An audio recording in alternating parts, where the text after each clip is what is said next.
Bismillahirrahmanirrahim, my dear 9th class students. How are you?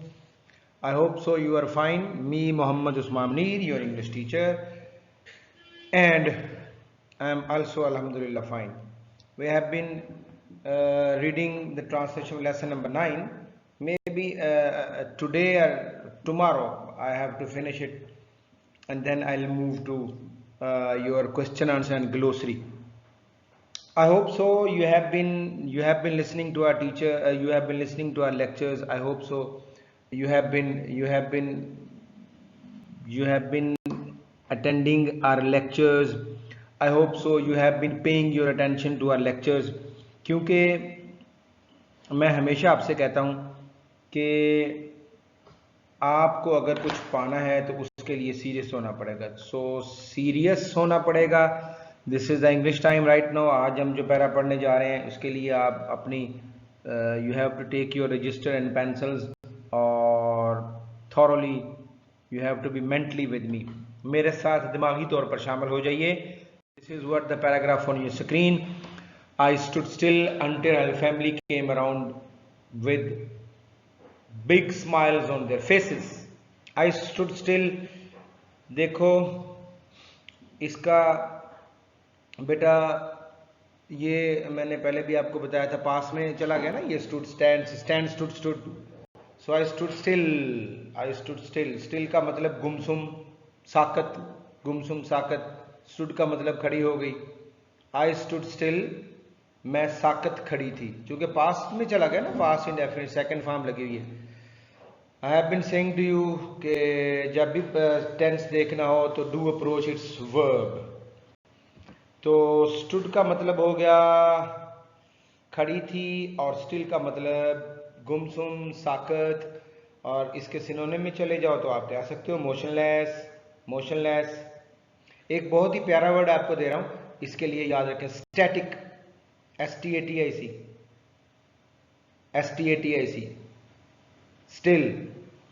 Still mean gumsum. Still mean motionless. Still mean frozen. Still mean static. क्या बात है, याद रख लीजिएगा बस. I stood still, मैं साकत खड़ी थी. Until her family came around with big smiles on their faces. यहां तक कि उसके अहले खाना, फैमिली मीन अहले खाना, नाउन फैमिली. केम अराउंड देखा ना, फिर केम आ गया. Came around. यहां तक कि उसके अहले खाना अपने चेहरे पर बड़ी मुस्कुराहटें सजाए आ गए. केम अराउंड, मेरे इर्द गिर्द इकट्ठे हो गए. यहां तक कि उसके अहले खाना अपने चेहरे पर बड़ी मुस्कुराहटें लिए मेरे इर्द गिर्द आ गए. This is all past indefinite. Big smiles, बड़ी मुस्कुराहटें. और अगर बिग और स्माइल्स का कॉम्बिनेशन कर लें तो बेटा आपको पता चल जाएगा. स्माइल्स नाउन है, बिग एडजेक्टिव है. So always connection of adjective and noun. On their faces, faces भी नाउन है, चेहरों पर. यहां तक कि उसके अहले खाना अपने चेहरे पर बड़ी मुस्कुराहटें लिए मेरे इर्द गिर्द आ गए. Thanks to Allah. Thanks to Allah. Allah तेरा शुक्र है. Thanks to Allah. She was my patient. She was my patient. वो मेरी मरीजा थी. She was my patient. Very simple. Patient mean मरीजा, noun. Standing and walking on her own feet. वो अपने पांव पर खड़ी और चलती हुई मेरी मरीजा थी. She was my patient standing and walking on her own feet. वो अपने पांव पर खड़ी और चलती हुई मेरी मरीजा थी मैंने क्यों बोला, पीछे आ जाना, वाज आ गया हुआ. सिंपल वाज का इस्तेमाल है. Simple use of was. Patient mean मरीजा, स्टैंडिंग खड़ी थी, वॉकिंग चलती थी, on her own feet. Own और फीट कॉम्बिनेशन बोलिए, जरा सोचिए, सोच के जवाब दें. No answer coming from any side. जी बेटा. Oh yes, own feet. Feet मैंने आपको बड़ी दफा कहा है कि जिस वर्ड का ताल्लुक नाउन से बन जाए ना वो एडजेक्टिव होता है. Own feet adjective plus noun. Thanks to Allah she was my patient standing and walking on her own feet. Allah तेरा शुक्र है वो अपने पाँव पर खड़ी और चलती हुई मेरी मरीज़ा थी। आई couldn't recognize her without the machinery and the tubes around her body. I couldn't recognize her. देखो बेटा यहाँ पे recognize आया हुआ है, this is the verb पहचानना, पहचानना, know, K-N-O-W, know. Identify, yes, another word I am providing, identify. Recognize, know, identify, पहचानना. और जब could आ जाए तो उसके बाद फर्स्ट फॉर्म, ये फर्स्ट फॉर्म आप चेक कर सकते हैं, recognize. I couldn't recognize her without the machinery and the tubes around her body. Around का मतलब होता है इर्द गिर्द, machinery का मतलब मशीन, मशीनें, apparatus, yes, apparatus, pieces of equipment, yes, machinery. I have provided you two words, machinery, एक तो apparatus कह सकते हैं आप, दूसरा pieces of equipment, pieces of equipment, और ये भी पास में चला जाएगा। उसके जिस्म के इर्द गिर्द मशीनों और नालियों के ना होने की वजह से मैं उसको ना पहचान सकी। अराउंड मैंने बताया इर्द गिर्द, उसके जिस्म के इर्द गिर्द मशीनों और नालियों के ना होने की वजह से मैं उसे नहीं पहचान सकी। She walked on crutches, she walked on crutches. crutches का मतलब होता है बैसाखियां, बैसाखियां, बैसाखियां। और अगर आप इसके सिनोनिम में चले जाओ तो आप इसके लिए यस, हेल्प कह दो, आप केन कह दो, स्टिक कह दो, sticks to support a lame person, yes. She walked on crutches, walked आ गया ना, walked तो ये भी पास हो गया। She walked on crutches, वो बैसाखियों पर चलती थी।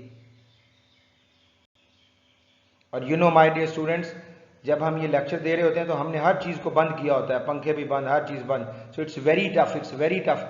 तो हम खुश हैं कि we have been working for you, और मैं I want your result, I want you 100% result. इसमें दिलचस्पी पैदा करें, हर मुश्किल के बाद आसानी होती है। So we are making, rather probably I say, I am making my lectures very easy to you. ना समझ आए तो फिर पूछ लें आप। तो आपने बस अपने कंप्यूटर या मोबाइल की स्क्रीन के सामने बैठना है और हमें सुनना है। Yes, I hope so you will listen. वो बैसाखियों के सहारे चलती थी, विच she would leave in a few months, जिनको वो चंद महीनों के बाद छोड़ देगी। वुड आ गया ना तो ये फ्यूचर में चला गया। लीव का मतलब छोड़ देना, लीव का मतलब छोड़ देना। क्विट कह सकते हैं आप, quit, leave mean quit, abandon, yes. जब बंदा पढ़ाता है ना तो फिर जब बोलता है तो बोलते बोलते फिर लफ्ज याद आते हैं। I remember the words when I speak, and when you leave speaking, when you leave learning, तो फिर ना ही आपको वो वर्ड्स याद आते हैं और आप जो हैं वो बैकफुट पे चले जाते हैं। तो इसलिए मैं आपसे कहता हूं, just come on and start working. हो, लीव का मतलब मैंने बताया छोड़ना, फिर मैंने क्विट बता दिया। यस, गिव अप कर दो, कितना प्यारा लफ्ज दे रहा हूं आपको, give up. You have to add your vocabulary as well. Which she would leave in a few months, जिनको वो चंद महीनों के बाद छोड़ देगी। आई वॉज ग्लैड, मैं खुश थी, that my efforts bore fruit, my efforts bore fruit. Glad का मतलब खुश होना, बहुत प्यारा लफ्ज, बहुत सिंपल है। Dilated, dilated, joyful, another word, joyful, yes, pleased, तीनों हो गए। देखो, I was glad, I was pleased, I was joyful, I was delighted that my efforts bore fruit. efforts का मतलब होता है कोशिशें। मैं खुश थी कि मेरी कोशिशें रंग ले आई। bore fruits का मतलब होता है रंग लाना, रंग लाना, और past indefinite। But most of all, I was happy that Allah Almighty had helped me win a lost battle. अब ये सारा टेंस पास्ट है। Had helped me, पास्ट की last shape, past perfect, past perfect had plus third form, देखो had लगा हुआ उसके साथ हेल्प थर्ड फॉर्म, हैड और थर्ड फॉर्म।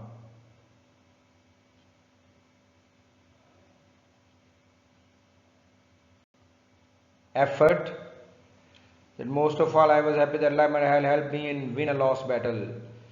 और पीछे मैंने बताया था एफर्ट्स, एफर्ट्स का मतलब कोशिशें, एक्शन कह सकते हैं आप इसको, हरकत कह सकते हैं। मैं खुश थी कि मेरी कोशिशें रंग ले आई, बट मोस्ट ऑफ ऑल, लेकिन सबसे बढ़कर, most of all I was happy, मैं, लेकिन सबसे बढ़कर मैं इसलिए खुश थी दैट अल्लाह अलमाइटी, अल्लाह के साथ जब अलमाइटी लगाओ ना तो आप क्या करें, अल्लाह कादिर मुतलिक,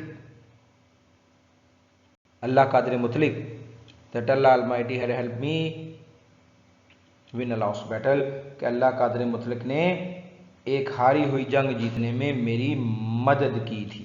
this is all past perfect, Allah कादिर मुतलिक ने एक हारी हुई जंग जीतने में, win a lost battle, lost battle, lost को अगर मैं आपको ग्रामेटिकली अब पूछूं this mind question to you, तो क्या कहेंगे आप? I have been telling you many times, बोलें।